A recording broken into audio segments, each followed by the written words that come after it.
morning from the beautiful little town of Cahersiveen. Unfortunately, this is the day where we leave the west coast of Ireland. We had some amazing times. If you haven't watched those videos, go and watch them. I think, in my opinion, we've experienced some of the most spectacular scenery we've ever experienced before. And we've been to some really cool places. The plan is to drive back to Dublin, where we're going to be spending the next 2 days.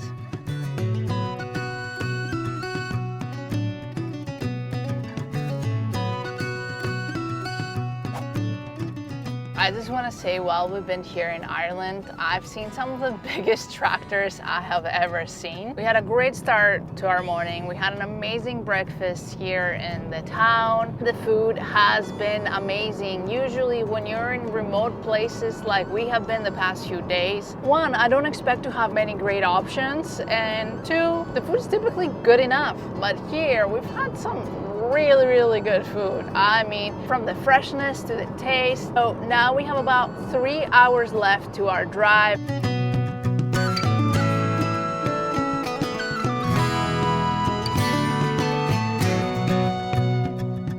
We just made a quick stop at a service area, rest stop, depending what country you're in. And we noticed these cookies, these right here. And like, yeah, they look good. The ingredients are amazing, and what's even better is the taste. It's so amazing. Oh my God, if you're here, try these cookies. Delicious. This is the cookie, and it goes perfectly with an afternoon coffee or tea.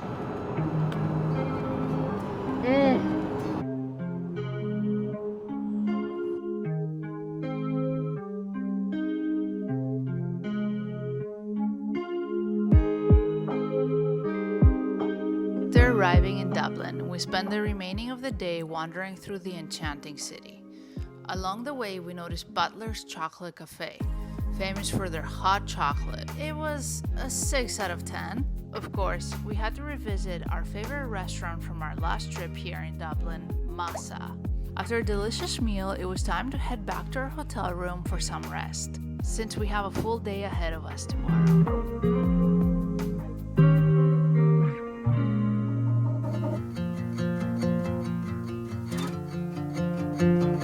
We were actually here in January as well. And we barely had like 6 hours in the city last time, so we barely saw anything. Today we're gonna do this city justice. Yeah, we are going to learn about some cultural things, experience some history, and maybe try some good drinks.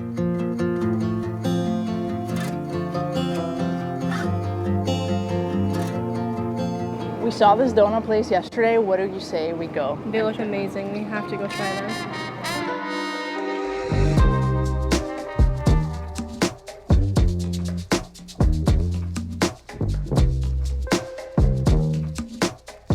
Which one should we get? Kinder. I just have to say that I was so excited to come to Ireland during October for all the Halloween festivities that unfortunately Grace really lacked, and I don't think we could have chose anywhere more perfect. There's just everywhere. Pumpkins, Halloween, everything is so exciting. I love it. So we got a Kinder donut, and I love how they're sourdough, so that's cool. I think it's just like a Kinder filling.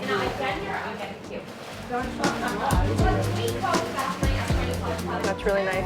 A coffee would go perfect, but I'm not ready for my next caffeine fix yet. You can tell the donut itself is really good quality. Okay, I see Olivia has not gotten to the filling. It's quite deep in there, so let me see if I can get it. It has the Bueno filling in there. Really good. It actually tastes like Kinder Bueno. We escaped the rain, and now it's a bit more sunny, and we had a delicious donut. Oh, it's amazing. And now, with that sugar rush, let's go explore a little bit of history at the... I think it's the National Museum - Archaeology.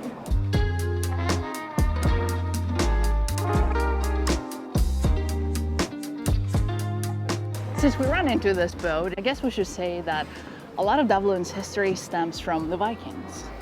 And we're gonna find more about that on the museum. Right up here. This one right here, but I think we have to go around to the front.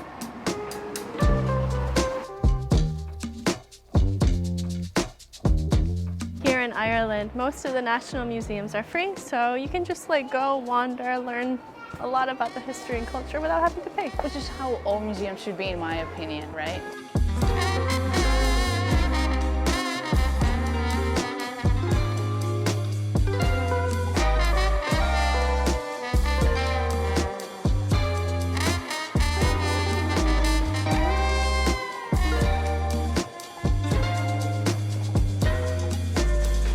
This tomb is from like 4000 BC. It's recreated. Reconstructed. I thought that meant like... Okay, no, you're right. The segment of a passage tomb has been reconstructed using decorated stones recovered, so it's like a mix. Okay. Okay, sorry. So we're both right. This is just amazing. This? It's a canoe. Holy moly. How many people do you think you can Prehistoric canoe? When you think about it, that's such like a crazy term. That shows how old something is. Prehistoric, like before history. Yeah. So this boat is about a little over 15 meters long, and it was found near Galway in 1902. And apparently it's unfinished. It is dated around 2500 BC. Pottery, anyone? The more important question is, are you ready to go into the sacrifice room? This exhibit is pretty much geared towards sacrifice, and the inauguration of the king symbolized his marriage to the earth goddess, and when that happened there were sacrifices of human beings, both male and female, and that wasn't just Ireland, it was also throughout Northern Europe, so I'm excited to go see what they have.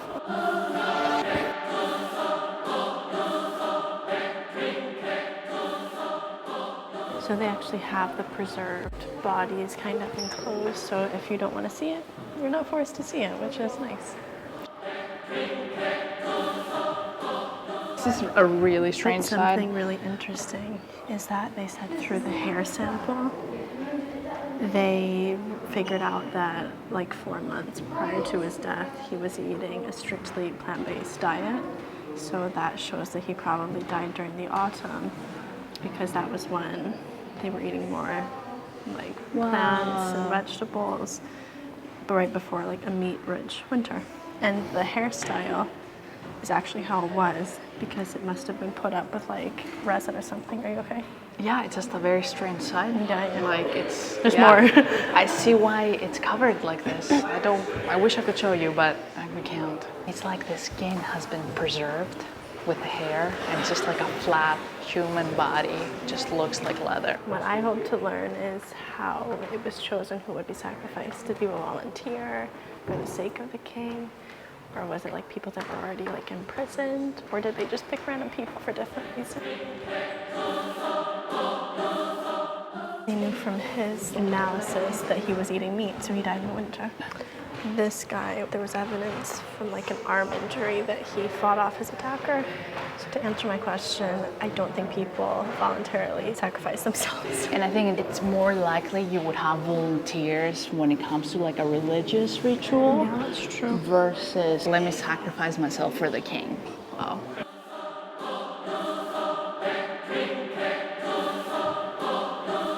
A lot of these were actually really well preserved because they were 2 to 3 meters underground, but since they have uncovered them like in the last few decades, the body has decomposed further.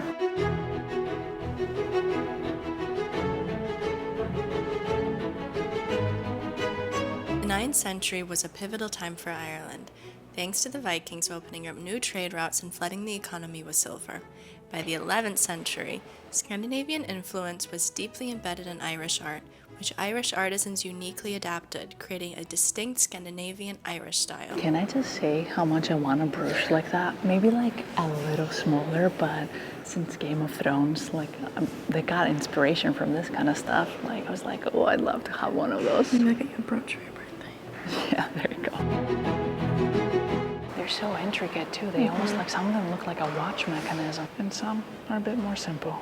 Now let's shift our focus to another fascinating aspect of Irish history, the earliest form of writing known in Ireland, Ogham script. Ogham script is a unique system of linear symbols etched along a baseline. influenced by the Roman alphabet and consisting of 20 letters. The key to understanding this ancient script is found in the Book of Ballymote, a medieval text that decodes its mystery. Over 300 Ogham inscriptions have survived today, date back between the 4th and 6th centuries AD. Apart from silver, the Vikings also introduced shoes with separate soles, trousers, and new types of weapons. That was a model of what Dublin looked like during the Viking trade times. Just a small fishing village, and look at it now. So we've been reading about this Brian Boru. The top level of the museum is mainly about Brian and the Battle of Clontarf, which was essentially the battle that drove the Vikings out of Ireland. And supposedly Brian was the one that did that. He was the High King at the time. And this exhibit is kind of questioning, is that how it really went?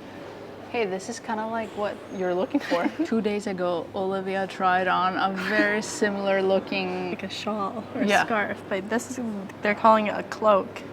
This was a man's cloak, so I don't think the women wore those as often. It's so crazy to think how like we're looking at these things through a museum, but they were really, really real parts of someone's life who had their own life and experiences and emotions and such like a tumultuous time period. It's crazy. It's not just a dress, not just a pair of pants. I was actually thinking about that when we're looking at the preserved Yeah, me bodies. too.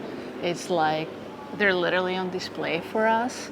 And there's so many things happening around the world right now, unfortunately, where like there's some horrific things, but like we would never take their bodies and put them on display. But then when you think how far back in history that was, time kind of like minimizes things like, oh, 3,000-4,000 years ago, so have passed, and now it's okay to display it. So it's like, I'm not saying it's right or wrong, I'm just saying like... It's very personal. Yeah. We could be here for like another hour or two telling you about everything, because we're not gonna make this video about just the museum. We are going to stop right here, and we're gonna go to our next destination.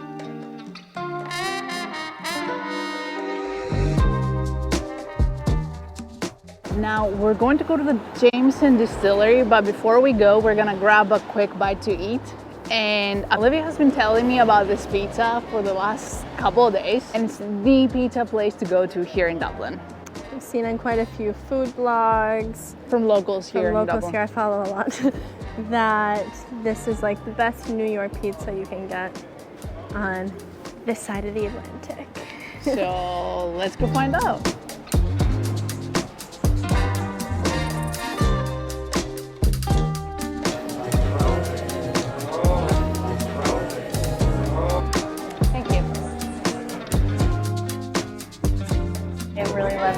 Pizza.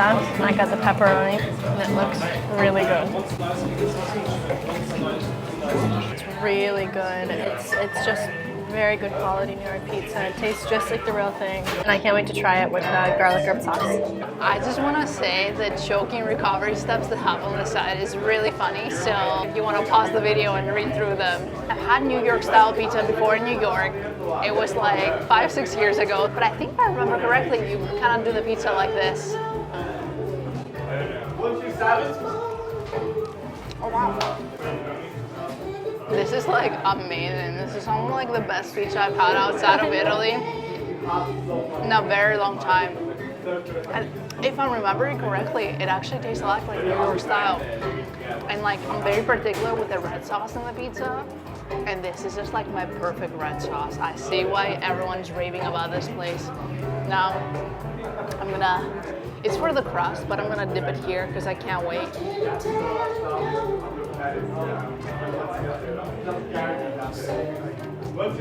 It's roasted garlic and herbs, and it's amazing. Okay, we may have to come back one more time before we leave. I was gonna say maybe late night. It's not. The crust too is just spectacular. After stuffing ourselves with this 10 out of 10 pizza, we make our way to the Jameson Distillery, where we will be learning a lot about the production of whiskey through an entertaining and immersive presentation. We will be posting part 2 of our Dublin series in just a few days, so make sure to subscribe and hit the bell notifications. If you enjoyed this video, why not hit the like button? It really helps us. Now, for the promised sacrifice bodies.